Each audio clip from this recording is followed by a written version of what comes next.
Kenalkan, nama saya Fahmi Abdul Aziz dari kelas 2 SPIB. Di sini saya akan menjelaskan sedikit tentang perkembangan Islam pada masa kemunduran Abbasiyah Baghdad.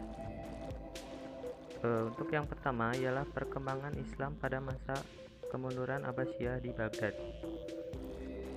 Dinasti Abbasiyah itu berkuasa setelah dinasti Umayyah runtuh ya.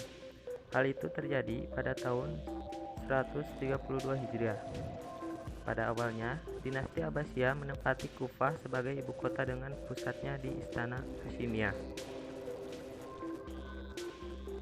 Pada masa dinasti Abbasiyah, peradaban dan kebudayaan Islam tumbuh dan berkembang, bahkan mencapai kejayaan.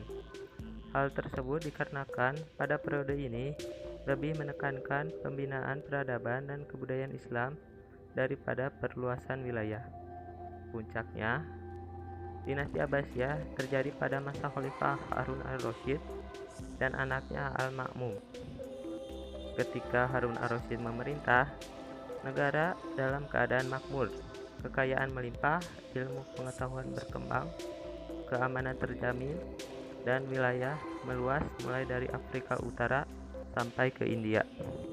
Faktor internal, yakni luasnya wilayah kekuasaan, berdirinya dinasti-dinasti kecil, perebutan kekuasaan di pusat pemerintahan, persaingan antar bangsa, kemerosotan ekonomi, konflik keagamaan, gaya hidup yang bermewah-mewah dan bersenang-senang, korupsi juga termasuk. Selanjutnya, faktor eksternal, yakni adanya perang salib dan serangan tentara Mongol. Serangan yang dilancarkan oleh pihak Kristen terhadap kekuatan Muslim dalam periode 1095 sampai 1291 Masehi yang dikenal dengan Perang Salib.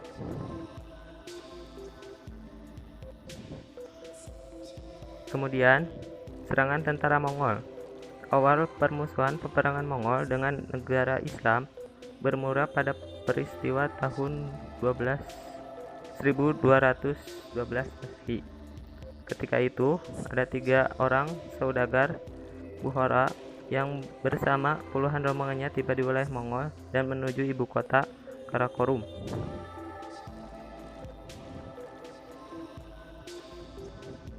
Singkat cerita, tentara Mongol yang berkekuatan 200.000 orang tiba di salah satu pintu Baghdad. Khalifah Al-Mutasim tidak mampu membendung kekuatan dari Hulagukan. Akhirnya 40 hari pasukan Hulagukan membunuh, rumah-rumah ibadah hancur, bayi-bayi dibunuh bersama ibunya, wanita hamil ditusuk perutnya, kota Baghdad hancur rata dengan tanah. Sejak saat itu berakhirlah kekuasaan Abbasiyah dan kemudian dikuasai Hulagukan. Selanjutnya, dampak kehancuran dinasti Abbasiyah terhadap dunia Islam. Dampak kehancuran dinasti Abbasiyah terhadap dunia Islam dapat dikaji dalam 3 aspek. Aspek pertama ialah ilmu pengetahuan, yakni perkembangan ilmu pengetahuan mengalami kemunduran. Hal ini disebabkan Baghdad pada masa Khalifah Abbasiyah menjadi pusat perkembangan ilmu pengetahuan. Dan aspek kedua ialah politik, dan aspek yang ketiga ialah ekonomi.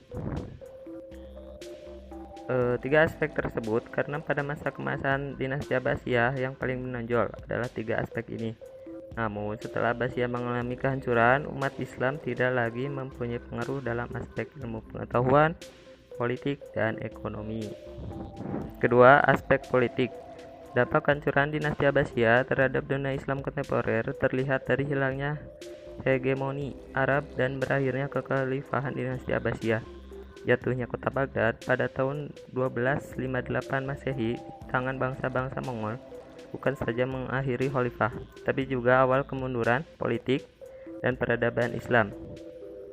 Dampak runtuhnya dinasti ini secara tidak langsung dari aspek politik pada masa kontemporer ialah umat Islam terkotak-kotak, negara Islam mengalami penjajahan, dan tidak ada sistem khalifah.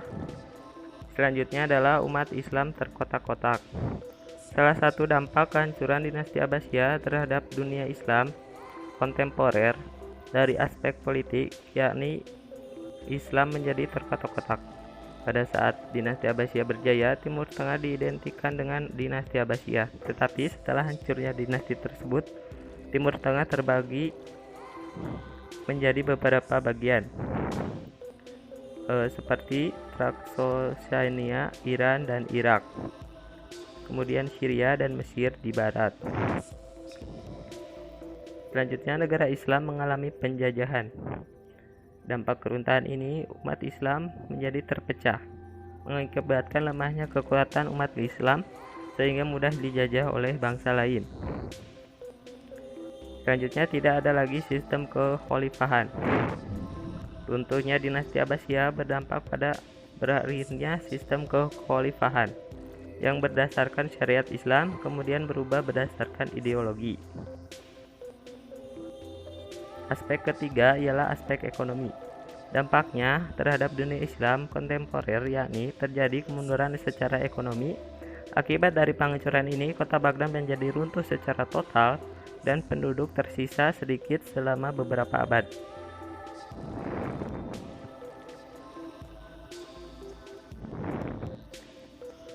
Jadi kesimpulannya, dapat ditarik kesimpulan bahwa kemunduran dinasti Abbasiyah disebabkan oleh dua faktor, yakni internal dan eksternal. Dari internal, kemunduran dinasti Abbasiyah yang paling dominan berpengaruh terhadap kemunduran dinasti Abbasiyah adalah karena umat Islam meninggalkan ajaran agama.